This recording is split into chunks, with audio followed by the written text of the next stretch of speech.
Okay, Lynn, the next question is from Argentina.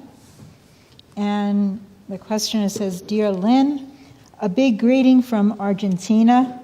Your words are well known in these pampas, and some of us remember them well. I am an activist, and I'm a leader of the Frente Grande Youth, which is part of the government coalition of Cristina Kirchner's government. Right now, we are very sad at the loss of a great leader and a great man, our beloved Nestor, who left us, but who also left behind his seeds already growing and flowering. But my question for you is the following. The death of Nestor Kirchner has left a vacancy in a strategic area that is very important to us, which is the post of Secretary General of the Union of South American Nations. It is our understanding that Lula is being named as Kirchner's successor. What do you think of this, above all because of the importance of the Darien Gap and that which keeps us from securing the project's unifying high-speed rail throughout all the Americas?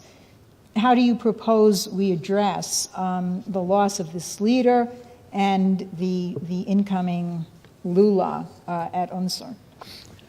Well, the practical thing, I think, is sometimes an indirect approach to a problem like that. The problem is the United States. If we had a decent leadership in the United States, we would immediately we'd go coincide with NWAPA. I mean, the Darien Gap policy is an extension, essentially, of the idea of NWAPA, is to build systems which are global systems, which implicitly, which can provide the infrastructure for nations to cooperation and so forth, to develop to a higher level per capita per square kilometer. Now, we know for example, in Argentina, from studies we did years ago, that the potential of Argentina is in land area and population is much, much greater than we have realized so far. Because there are whole areas of Argentina which remain essentially underdeveloped, greatly underdeveloped. And it represents one of the greatest potential for riches in that area. Now, there's also a history in Argentina, within the population of Argentina, of skills. And therefore, the population has a built-in cultural potential for achievements in production. This was true, back in the beginning of the post-war period. It was clearly manifest at that point with Perón, and that sort of thing. So it can come back. We take the case of Mexico has been virtually destroyed since 1982, since the destruction of Mexico, ordered by the British and supported by people in the United States. And Mexico is not nowhere near what it was back then. The people have been destroyed to a large degree. The culture's been destroyed. The drug traffic is made possible by this culture destruction, which is done by international British-controlled financial interests. Colombia is a nation with considerable potential.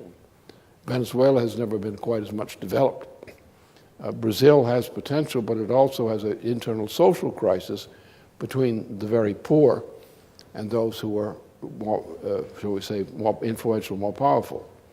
There are problems. Peru has been crushed from what it was trying to do before. All these kinds of things are going on.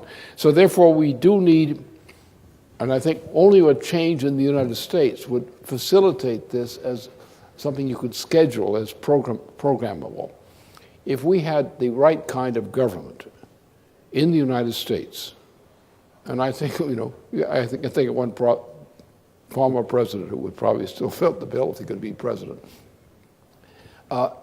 We could organize from the United States the kind of cooperation in the hemisphere which would allow the potential of these various countries to be realized and to be freed to be realized. There is a cultural potential in Argentina, which I'm familiar with. It's good. But it needs an international context, a trading context and so forth, to realize its potential. And I would think that a Roosevelt style of approach to the hemisphere is the obvious answer. When you take things like the Darien Gap project, which we've laid out, that would open that up. There are other things there which could open that up. Simply, if the United States was playing the part of, as what Roosevelt called a good neighbor, as with the Treaty, of Rio and so forth later, in his time, that we could do these things. And I think what we have to look for is first of all the political, intellectual cooperation of intention among these nations to summarize what their potentials are. And we need a system within the hemisphere. It's generally the kind of thing we've always sought for, or those some of us, which would give us the means to do that. Right now, there are no means to do that, but we could very easily create the means to do it. And I think the first thing that goes is the intention first. If we have the intention among people in these nations to move in this direction, by establishing that intention as an agreement to intention, we can create the basis for actually realizing the result. The first thing is to make the invention of the idea, and then to work out to get the idea adopted for implementation. I think we should be optimistic in that sense. We should have, we're hoping that our work now will enable us to be in closer contact with some of the nations in South America. And that mere contact and work and cooperation and discussion together will lay the basis for actually achieving what we want to achieve.